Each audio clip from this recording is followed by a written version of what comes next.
शिवाय। स्वागत है दोस्तों आपका अपने चैनल पर और मैं हूँ आचार्य दिव्या। आज हम बात करेंगे अप्रैल 2023 के महीने की वृश्चिक राशि वालों के लिए। तो वृश्चिक राशि वाले जिनके स्वामी ग्रह होते हैं मंगल देव, इनकी राशि का चिन्ह होता है बिच्छू। और ये लोग जो हैं गंभीर होते हैं, निडर बहुत होते हैं, साहसी होते हैं, खेल कूद में इनकी काफी रुचि होती है, लेकिन जिद्दी और तीव्र भावुक भी होते हैं। वृश्चिक राशि वालों को कभी भी हल्के में लेने की भूल नहीं करनी चाहिए और ये अपनी शर्तों पर जीवन जीना चाहते हैं और भाग्य को अपने तरीके से मोड़ भी सकते हैं, लेकिन बहुत ही इमोशनल ये लोग होते हैं और जिंदगी में काफी संघर्ष करने के बाद कुछ बड़ा हासिल करते हैं। तो ऐसे वृश्चिक राशि वाले जातकों के लिए अप्रैल 2023 का महीना क्या परिणाम लेकर आ रहा है, ये जानने के लिए आपका ग्रह गोचर देख लेते हैं। तो देखिए, आपके चतुर्थ भाव में शनि देव विराजमान हैं अपनी ही राशि में। पंचम भाव में है सूर्य देव गुरु के साथ।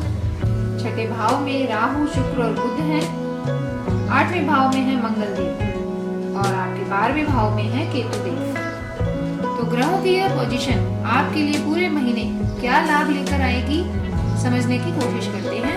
आपके कार्य क्षेत्र से शुरू करते हैं। तो देखिए, जहां आप काम करते हैं, व्यापार करते हैं, वहां आपके लिए माहौल कैसा रहेगा। तो करियर का भाव 10वां भाव, इसके स्वामी 5वें भाव में है 14 अप्रैल तक। तो करियर में आपको प्रमोशन होगा क्योंकि सूर्य देव गुरु के साथ है, पंचम भाव में है। काम जहां करते हैं वहां पर आपको पूरा महीना लाभ ही लाभ है क्योंकि सूर्य देव जब 14 अप्रैल के बाद आपके छठे भाव में जाएंगे तो आपके शत्रुओं का नाश करेंगे।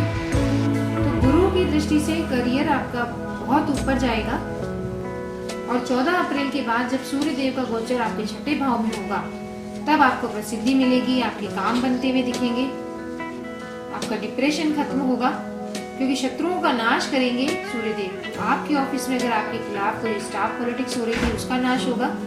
कुल मिला के शत्रु आपके सामने झुकेंगे। और अगर आपने कोई गवर्नमेंट जॉब का एग्जाम दे रखा है तो आपको 14 अप्रैल के बाद उसमें सिलेक्शन की उम्मीद दिखानी चाहिए। बस परेशानी आपकी ऑफिस में यही है कि आपको अपने काम में ध्यान केंद्रित करने की जरूरत है क्योंकि काम में आपको कई बाधाएं झेलनी पड़ सकती हैं। शनि देव की सीधी दृष्टि आपके 10वें भाव पर वो ये दिखा रही है कि आपको ऑफिस में किसी भी तरह की फालतू गपशप करने से बचना चाहिए जो आपकी स्किल में, आपकी क्षमताओं में चुनौतियां दे रहे हैं और आपके रास्ते में जो रुकावटें आ रही हैं वो आपको आपके सहकर्मियों के साथ संबंध बनाने में, यानी कि आपके कलीग के साथ बातचीत करने में भी बाधाएं डाल रहे हैं। तो आपको करना यह है कि अपने क्रोध पर नियंत्रण करना है और 14 अप्रैल का इंतजार करना है। उसके बाद जब सूर्य देव छठे भाव में गोचर करेंगे तो आपके शत्रु अपने आप शांत होंगे और वर्किंग प्लेस पर जहाँ आपने इतना अच्छा काम किया है उसका रिवर्ट आपको नजर आता दिखाई देगा। आपके काम को पूछा जाएगा और आपको प्रसिद्धि और प्रमोशन ऑफर होगी। बात करें व्यापारियों की, तो देखिए, व्यापार का भाव 7वां भाव और 7वें भाव के स्वामी है छठे भाव राहु के साथ। तो व्यापारियों के लिए यही सलाह है, व्यापार में कर्जा लेकर पैसा न लगाएं क्योंकि यह कर्जा चुकता हुआ दिखाई दे नहीं रहा। लेकिन जब शुक्र देव आपके 7वें भाव में आएंगे तब आप व्यापार में काफी अच्छी उन्नति करेंगे। यानी कि 6 और 7 अप्रैल के बाद आपके व्यापार के नए रास्ते खुलेंगे और आप अपने बिजनेस के सिलसिले में यात्राएं करेंगे। जिनका काम रेस्टोरेंट का है या ऑनलाइन जिनका काम है, कपड़े का, लग्जरी आइटम्स का, उनका काम बढ़ेगा। तो आपको महीने के मध्य के बाद से शुभ परिणाम मिलेंगे अपने व्यापार में। बात कर लेते हैं आपके आर्थिक स्थिति की। तो देखिए, धन के लिहाज से ये महीना आपके लिए 50-50 कहना चाहूंगी क्योंकि केतु देव आपके 12वें भाव में है और बृहस्पति देव आपके छठे भाव में गोचर करेंगे, जिस वजह से आपको ऐसा महसूस होगा कि आपके पास जो भी धन है, जो भी पैसा है, वो आपके लिए सफिशिएंट नहीं है, पर्याप्त नहीं है। आपको अपनी जरूरतें बड़ी दिखाई देंगी तो इसलिए आपको बड़े हुए खर्च का सामना भी करना पड़ सकता है। तो इस लिहाज से आप पैसों की बचत करने में सक्षम भी नहीं रहेंगे और वक्त बेवक्त आपको कोई बड़े खर्चे परेशान भी कर सकते हैं। तो बिजनेस में भी आपको बहुत सोच समझकर पैसा लगाना चाहिए और अपनी बचत पर ही ध्यान देना चाहिए। अब बात कर लेते हैं आपकी हेल्थ की। देखिए, हेल्थ के लिहाज से ये महीना आपके लिए मिला जुला रहने वाला है क्योंकि आपके लग्न के स्वामी मंगल देव आपके 8वें भाव में गोचर कर रहे हैं। तो ये थोड़ी सी पेट की परेशानी दिखा रहे हैं या आपको कोई ऐसी समस्या है जिसे आप काफी दिनों से नजरअंदाज कर रहे थे, वह भी उभर के सामने आ सकती है।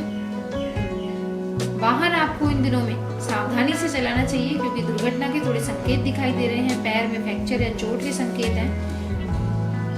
लेकिन अच्छी बात यह है कि आपका मानसिक स्वास्थ्य अच्छा रहेगा इस दौरान। आप शारीरिक कष्ट थोड़ा बहुत पाएंगे, लेकिन आप अपनी मेंटल हेल्थ के भरोसे उससे उबर भी पाएंगे। क्यों? क्योंकि आपके छठे भाव में जो राहु देव हैं, वो आपको रोगों से मुक्त करवा रहे हैं। जो भी आपकी छुपी हुई बीमारी सामने आएगी, उसको आप सावधानी के चलते हल भी कर पाएंगे।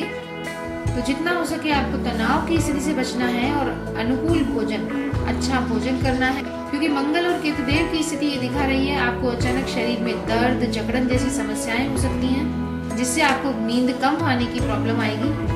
तो ऐसे में आपको मेडिटेशन करना चाहिए, व्यायाम करना चाहिए और अपनी विल पावर से ही आप अपनी बीमारियों से निकल पाएंगे, क्योंकि समस्याएं आपकी हेल्थ की नहीं है, आपकी सोच की हैं। राहु देव ने ऐसा भ्रम पैदा कर रखा है जिससे आपको लग रहा है कि आप बीमार हैं, जबकि ऐसा है नहीं। अब बात कर लेते हैं विद्यार्थियों की। देखिए, विद्या का भाव पंचम भाव और पंचम भाव के स्वामी गुरुदेव स्वयं पंचम भाव में है, तो इससे अच्छा योग तो और क्या हो सकता है विद्यार्थियों के लिए।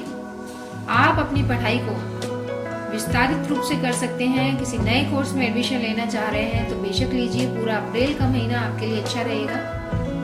आपके अंदर कॉन्फिडेंस की वृद्धि होगी।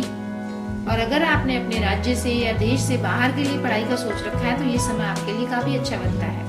बात कर लेते हैं आपके लव और रोमांस की। देखिए, पंचम भाव में गुरु और सूर्य की स्थिति तो ये बता रही है कि आपके लव रिलेशंस में एक्सपेक्टेशन आप ज्यादा कर रहे हैं। थोड़ी बहुत करवाहट या थोड़ी बहुत विरोध आपको दिखाई दे रहे हैं। आप अपने पार्टनर पे भरोसा नहीं कर रहे हैं। लेकिन ये विवाद 15 अप्रैल तक ही रहेंगे। जब सूर्य का गोचर छठे भाव में होगा तो आपके लव रिलेशंस में काफी सुधार होगा। 15 अप्रैल के बाद अगर आप अपने विवाह की योजना बनाते हैं तो आप अपना विवाह तय कर सकते हैं।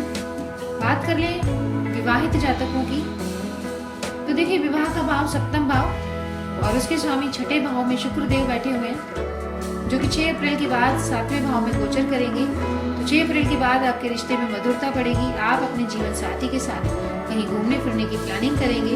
आपके रिश्ते में रोमांस बढ़ेगा, अंडरस्टैंडिंग बढ़ेगी। तो आपको 15 अप्रैल के बाद से कहीं घूमने फिरने की प्लानिंग करनी चाहिए और अपने जीवन साथी को पूरा समय देना चाहिए। बात कर लेते हैं आपके पारिवारिक यानी कुटुंब जीवन की। देखिए, कुटुंब भाव दूसरा भाव, उसके स्वामी पंचम में है देवगुरु बृहस्पति सूर्य के साथ। आपके घर में पारिवारिक माहौल काफी अच्छा रहेगा। घर में कोई धार्मिक आयोजन होने वाला है, जिसके कारण कोई बड़ा खर्चा आपके ऊपर आ सकता है। घर के बड़े बुजुर्गों की हेल्थ का आपको अवश्य ध्यान रखना चाहिए इस महीने, और बुजुर्गों से तर्क वितर्क करने से बचना चाहिए, क्योंकि ये संभावना दिखाई दे रही है कि आपके घर के बड़ों से आपकी बहस होगी। तो आपको परिवार में कम्युनिकेशन को बिगड़ने नहीं देना है, संवाद आपको जारी रखना है, नहीं तो प्रॉब्लम बढ़ जाएगी। तो अब अप्रैल के महीने को और बेहतर बनाने के लिए हमें उपाय करने चाहिए। तो सबसे पहला वृश्चिक राशि वालों के लिए उपाय है हनुमान चालीसा का नियमित रूप से पाठ करें। और व्यापार में उन्नति के लिए आपको शुक्रवार को छोटी कन्याओं को भोजन दान करें, अथवा कोई गिफ्ट दें, कोई मिठाई दें, कोई टॉफी दें, जिससे आपके व्यापार में वृद्धि हो। और देवगुरु बृहस्पति की कृपा पाने के लिए आपको गाय को प्रतिदिन रोटी देनी है। तो ये उपाय करिए, मस्त रहिए, अप्रैल के महीने को एंजॉय करिए।